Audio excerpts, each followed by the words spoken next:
This bill wants to further limit the ability for them to appeal to their government, appeal the decisions. The third appeal involved a market rate 400-unit, 7-story apartment complex being built at a critical choke point in an already overbuilt, dense housing neighborhood. Now, we know this Calcutta-style housing is coming because it's a priority based on the carbon roadmap.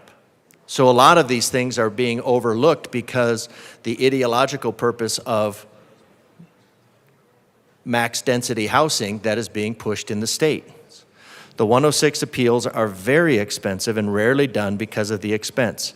But this bill will destroy a citizen's right to redress when clear errors are made. So again, why would they pay the attorney's fees for attorneys that are working for the city that are already being paid by the taxpayers? The First Amendment to the Constitution reads, Congress shall make no law abridging the right of the people to petition the government to redress grievances. This is the same amendment that ensures our freedom of religion, speech, press, and peaceably assembly. It was considered so core to our liberty that the framers of the Constitution put our right to petition the government on equal footing with religion, speech, and the press. And so I think the people need to be able to have this redress because the government, this body, is not looking to secure the rights of the individuals. It's looking to impose an ideological agenda on the people of Colorado.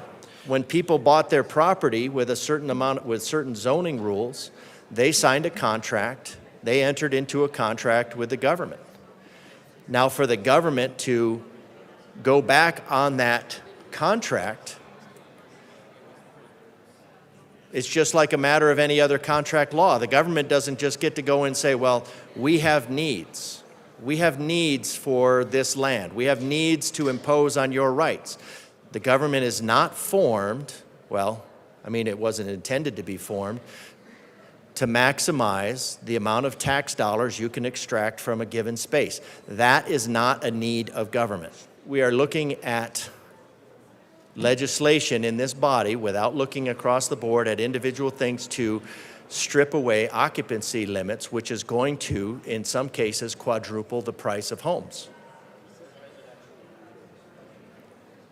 Because now you can fit five incomes into a home where previously you could only fit a one.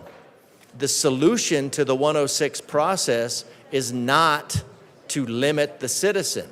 The solution is to rework the process to make sure the citizen has an adequate voice.